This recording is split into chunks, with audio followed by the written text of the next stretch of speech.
এখন আমরা যাব সচিবালয়, সেখানে আছেন স্পেশাল করেসপন্ডেন্ট রোকনউদ্দিন। আমরা তার সাথে সরাসরি যুক্ত হচ্ছি।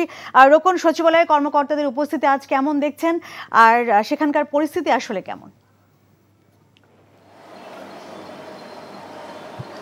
হ্যাঁ, আসলে সচিবালয়ে কর্মকর্তাদের উপস্থিতি যদি বলেন, সেটি আসলে আমি বিভিন্ন জায়গায় দেখেছি কর্মকর্তারা উপস্থিত আছেন, তবে সাধারণ দিন যেরকম থাকে সেরকম আসলে পরিবেশটা দেখা যাচ্ছে না। বিশেষ করে দর্শনার্থী আসেন সচিবালয়ে প্রচুর, প্রতিদিনই বিভিন্ন কাজে, সেই সংখ্যাটি আমরা একেবারেই কম দেখছি। আর এখানে যারা এসেছেন তাদের অনেকের সাথে আমরা কথা বলেছি, তারা আসলে যে জানিয়েছেন যে সকালে আসার সময় তাদের সমস্যা হয়েছে এবং এখন তারা বলছেন যে তারা আসলে কিভাবে যাবেন সেটি নিয়ে আসলে তারা এক ধরনের শঙ্কা অনেকের মাঝে আছে। আর সচিবালয়ে সাধারণভাবে যে পরিমাণ গাড়ি দেখা যায় তার চেয়ে কম গাড়ি দেখছি।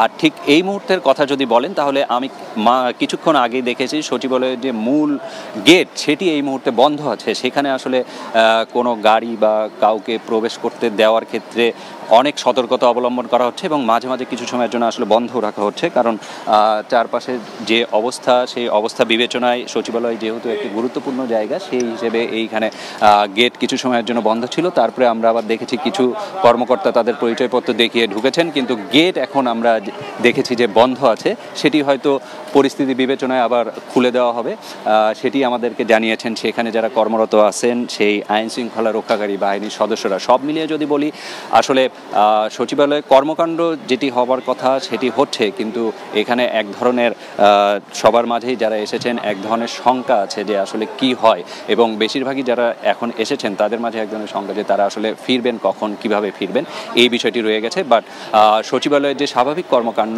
সেটি আসলে চলছে। বিভিন্ন জায়গায় বিভিন্ন দপ্তরে আমরা মন্ত্রীদেরও আসতে দেখেছি, আবার অনেক জায়গায় যে আসেননি সেটিও আমরা দেখেছি। আবার যারা সরকারি কর্মকর্তা আছেন উচ্চপদস্থ তাদেরও কিছু এসেছেন, আবার অনেকে আসেননি, সেটিও আমরা দেখেছি।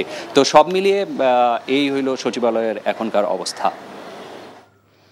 জানছিলাম সচিবালয়ের এই মুহূর্তের পরিস্থিতির খবর।